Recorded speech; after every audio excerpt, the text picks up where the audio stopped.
ख्वाजा साद रफ़ीक कहते हैं कि ना करें आप ऐसा, आज हम पे वक्त है, कल आप पे वक्त आएगा और एग्जैक्टली सेनेटर साहब ये हुआ, आप पे वक्त आया।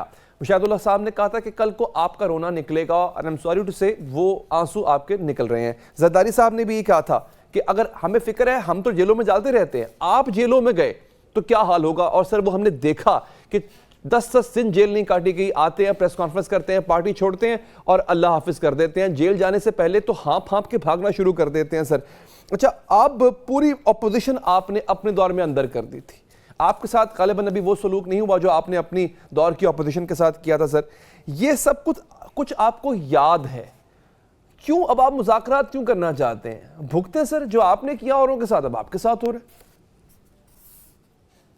देखिए इस तरह है, मैं आपको अब आपकी इन सारी बातों को मैं कहता हूँ, देखिए मैं ये समझता हूँ कि पाकिस्तान तहरीके इंसाफ के बगैर पाकिस्तान का जो पॉलिटिकल कैनवस है वो अधूरा है।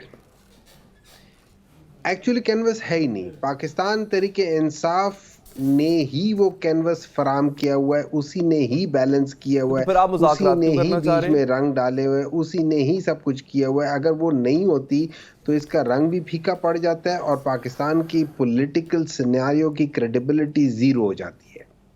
तो जो आप कह रहे हैं कि ख्वाजा साद रफ़ीक या मुशाहिद साहब ने या इन लोगों ने जो कहा था, मैं किसी हद तक मानता हूँ कि वहाँ पे हमारे जो पॉलिटिकल जो एडवाइजर्स थे चेयरमैन के साथ जी, उन लोगों को चेयरमैन को गाइड करना, बाज़ चीज़ों में गाइड करना चाहिए था। देखिए होता ये है कि असल बात होती है कि ये नहीं होती कि मैं कौन हूँ, ये होता है कि मेरे साथ जो एडवाइजर्स हैं वो मुझे किस किस्म की एडवाइस दे रहे हैं। आपने बात की उसकी कि ये राना सनाउल्लाह के ऊपर केस हुआ था। देखिए इस तरह होता है कि जब ये जो किसी जगह पे कोई माल पकड़ा जाता है तो वो जाके FIA वाले करते हैं या कस्टम्स वाले करते हैं या वो चीज़ें करते हैं, तो उनका जो हेड होता है वो आता है, वो आपको रिपोर्ट देता है एज अ मिनिस्टर को, मिनिस्ट्री को आके कहता है कि जी हम लोगों ने ये रेड किया है और इसमें ये पकड़ा गया और ये वीडियोस हैं और ये सबूत है और इस तरीके से किया है। तो जो FIA का या जो सॉरी एंटी नारकोटिक्स वाले थे, उन लोगों ने एक रेड किया था, उनके जो DG थे उन्होंने बयान दिया था, उन्होंने सारे वो की थी कि ये इस तरीके से, और सारी वीडियोस दिखाई गई थी उस वक्त के मिनिस्टर को। मैं ये ज़रूर मानता हूँ कि उस वक्त के मिनिस्टर के बाज़ बयानात जो थे वो उन्होंने अपनी पूरी सच्चाई में दी थी, लेकिन मैं ये भी मानता हूँ कि जिस तरीके से वो चीज़ हो गई थी और जिस तरीके से वो अनफोल्ड हुई है उसमें बहुत सारे लैक्यूनस निकल आए हैं। मैं ये समझता हूँ कि वो, लेकिन क्या मैं जो मेरा DGF वो जो एंटी नारकोटिक फोर्स है, would I be questioning him जब वो मुझे सारी चीज़ें बता रहे हैं? मैं शायद क्वेश्चन ना करूं, मैं देखूं कि ये है, लेकिन ओवरऑल अगर वो उसमें झूठ था तो मेरे लिहाज से तो उस DG को पकड़ना चाहिए था, या उस DG से पूछ होनी चाहिए थी, उस DG से सवालात होने चाहिए थे, उस मिनिस्टर से सवालात नहीं होने चाहिए, क्योंकि रेड तो मिनिस्टर ने नहीं मारी थी, रेड तो DG ने मारी थी। तो वो चीजें अपनी जगह पे एक सवालात उठाती हैं, ठीक है। अच्छा, अब बात आ जाती है कि क्या ये बातचीत होनी चाहिए। देखिए मेरा ये ख्याल है कि गलतियां हर एक करता है, गलत फैसले बेस्ड ऑन जो आपको एडवाइजर्स होते हैं, बहुत सारी चीजें होती हैं, उसके बावजूद भी अगर कोई सही भी एडवाइस दे रहा हो तो बाज़ दफा आपके फैसले गलत हो जाते हैं। लेकिन हम लोग जो मेन चीज हम कर रहे हैं वो ये कह रहे हैं, हम कह रहे हैं कि देखें इस मुल्क को अगर आपने लेकर जाना है, आगे लेकर जाना है, तो फिर हमने इस मुल्क के लिहाज से हमने बाज़ डिसीजंस लेने हैं और उन चीज़ों पे आके बैठ के डिस्कशंस करनी है एज अ पॉलिटिकल फोर्स, और हमने सारी चीज़ों को लेकर चलना है। और मैं समझता हूँ that is the only way forward. हम लोगों ने पास्ट में अगर हम देखते हैं, हम लोगों ने पास्ट में, पाकिस्तान के पास्ट में एक दफ़ा नहीं, दो दफ़ा नहीं, मुतअद्दिद दफ़ा जिसको हम रिकन्सिलिएशन कहते हैं या जिसको हम NRO कहते हैं या जिसको हम डील्स कहते हैं, वो सारी चीज़ें होती रही हैं, कोई ये पहली बार नहीं है, ठीक है। हाँ, हमने एक उसका एक तल्ख तजुर्बा ज़रूर हमने किया है और हमें उस चीज़ का एहसास हुआ है कि बाज़ चीज़ें जो थीं वो शायद जिस तरीके से होनी चाहिए थी वैसे नहीं हुई। अच्छा। उसमें बहुत सारी चीजें अभी भी कंट्रोवर्शियल है, बहुत सारी चीजों में अभी भी प्रूफ्स और अभी भी बहुत सारी चीजें वाकई है। लेकिन सवाल ये होता है, क्या पाकिस्तान के पास इतना टाइम है? अगर ये पेट्रोल कम हुआ है या ये चीजें कम हुई, ये तो खाली सिम्टोमेटिक ट्रीटमेंट है, लेकिन अंडरलाइंग कॉज, अंडरलाइंग डिजीज अभी तक ट्रीट लेकिन नहीं हुई। सेनेटर साहब, ऐसे आप ये बहुत बड़ी बात तस्लीम कर रहे हैं, आप बहुत बड़ी गलती मान रहे हैं कि जी मुशीरों ने गलती कर दी, राना सनाउल्लाह साहब का केस था, हमसे झूठ बोला गया, आपको झूठ बोल के आपको खराब किया गया। अच्छा सर, अब आप ये तस्लीम भी कर रहे हैं कि हमसे गलती हुई, और इस गलती को तस्लीम करते हुए आप अपने एडवर्सरी से मुज़ाकरात करना चाहते हैं, तो क्या सर उनसे माफी भी मांगेंगे आपके? देखिए जी, गलती हो गई, हमने आपको जेलों में डाला, आए बात करते हैं अब। नहीं,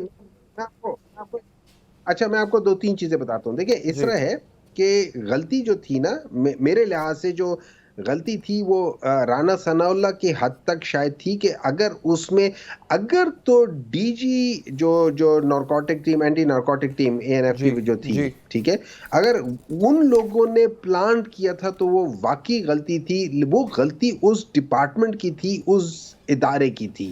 वो अच्छा। गलती एज सच आप गवर्नमेंट के ऊपर ना डालो, वो उन लोगों ने की थी। लेकिन हाँ, एज अ गवर्नमेंट हमें उसको ब्लेम लेना चाहिए कि हाँ, हमारे अंडर ये नहीं। चीज गलत हुआ था। अगर अच्छा, वो गलत हुआ था, लेकिन ये नहीं यानी चीज कि मुझे हमको माननी पड़ेगी। अगर वो गलत हुआ था, उसके लिए आपको डीजी एएनएफ को बुला के उनसे पूछना पड़ेगा कि आप बताओ ये सच था या झूठ था।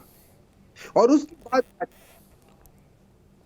अब मैं अच्छा, आगे लेकिन आ आप जाता हूँ, समझते ठीक राना है। सनाउल्लाह उसके के बाद जो अलावा थे, सब ठीक था? ज्यादातर जो केसेस थे ना, सिवाय एक दो के अलावा, ज्यादातर केसेस ये पुराने चले आ रहे थे। वही करो ना और इनके ऊपर नैब की वो थी, इनके ऊपर हमारे गवर्नमेंट की तरफ से हमारे पीटीआई के दो तीन केसेस बने थे। एक जो मेन केस बना था वो आप ये कर लें कि मियां शहबाज शरीफ के ऊपर, उनके बेटे के ऊपर। और वो भी वही थे कि जो इनके वक्त में, जिस जमाने में हालात इतने अच्छे थे कि जो इवन जो उनके जो मुंशी और उनके अकाउंट्स में भी अरबों रुपए आ रहे थे।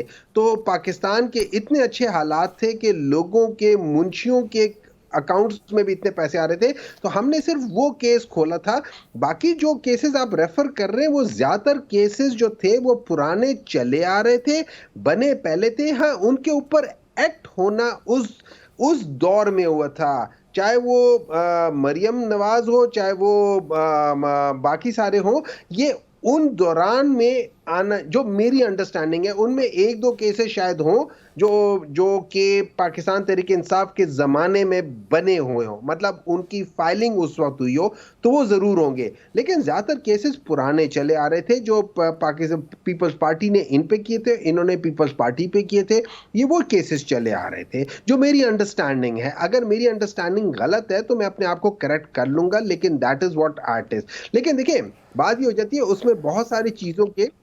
लेकिन सर बात यह है कि आप जब अमेरिका में थे ना खान साहब, जो आज आप शिकायतें कर रहे हैं, तब आप ये दावे किया करते थे मैं वापस जाऊंगा, इनका एसी उतार दूंगा, इनकी सहूलियात इनसे ले लूंगा। मरियम साहिबा के होटल के कमरे पे जब वो अपनी फैमिली के साथ थी, उस पर हमला तक करवा दिया। सर आज आप लोग शोर कर रहे हैं, तब आपने किसी एक एक्ट की मजम्मत नहीं की, तब आप कहते थे कि ये लोग डिजर्व करते हैं। आज आपके साथ सब कुछ हो रहा है, तो आज आप शोर क्यों मचा रहे हैं फिर? सर जी, अच्छा, एक मिनट है जाए। प्रोविंशियल सब्जेक्ट है, वहां पे प्रोविंस के लिहाज से वो हुआ था, उसके आपने मजम्मत नहीं की ना सर, आपने उस एक्ट को जस्टिफाई किया। नंबर वन, नंबर टू, बहुत सारी चीजें उस वक्त जो थी वो उन्हीं के जमाने में थी। और फिर बिलावल साहब ने ही उधर सब कुछ कराया था, वो उन्हीं की वो टीम थी, उन्हीं की टीम ने सब कुछ किया था। यहाँ से अगर किसी ने कहा कि हमें चाहिए एक्शन, तो उन लोगों ने लिया था। तो आप वो उनके उनके मसले हमारे ऊपर ना डाले। लेकिन देखिए, बात ये नहीं सर है, आप बात तब बात you जो used to आप rejoice कह it। रहे हैं, जेलों की बात कर रहे हैं। पाकिस्तान तहरीक इंसाफ के चेयरमैन ने कोई अपने लिए स्पेशल चीजें नहीं करी। उन्होंने सिर्फ ये कहा है कि खाने के टाइमिंग्स जो होती हैं, और मेरे जो जिन टाइमिंग्स का मैं आदी हूँ, वो चूंकि जेल में सबको एक साथ मिल रहा होता है, तो मेरी टाइमिंग्स उनकी तरफ फर्क हो जाती, उस वजह से मुझे तरफ बदहजमी है। ही वॉज फाइन, वो जमीन पे सो रहे थे, उनको कोई प्रॉब्लम नहीं थी। उनको पहले 2-3 दिन जरा तकलीफ हुई थी। उन्होंने कोई इस किस्म की चीज, उन्होंने कुछ नहीं कहा कि मुझे एक्स्ट्रा फैसिलिटीज हो, उन्होंने ये नहीं कहा कि मुझे एसीज हो, उन्होंने ये नहीं कहा कि करो। लेकिन अगर उन्होंने वहां पे एक जलसे में कहा था, और आपको भी पता है, मुझे भी पता है कि जलसे की लैंग्वेज और एक्चुअल लैंग्वेज, अगर एज अ प्राइम मिनिस्टर वो चाहते कि उनका एसी उतर जाए, तो क्या उनको जलसे में कहने की जरूरत थी? वो तो उन्होंने वहां पे एक किस्म का एक वो जो होता है ना पॉलिटिकल वो किया सर था, वो और आपने यही बाकी तो उन्होंने किया। कोई उनका ना तो 35 उनको न पंक्चर भी उनको आपका पॉलिटिकल रिटॉरिक ही था सर। जमीन उनके कोई जो जो भी उनको फैसिलिटीज मिली थी, कुछ नहीं लिया था, एसी नहीं उतारा था, कुछ नहीं किया था। तो that was just for the consumption of the crowd, वो उसके लिए ऐसे किया था, बाकी कुछ नहीं किया था।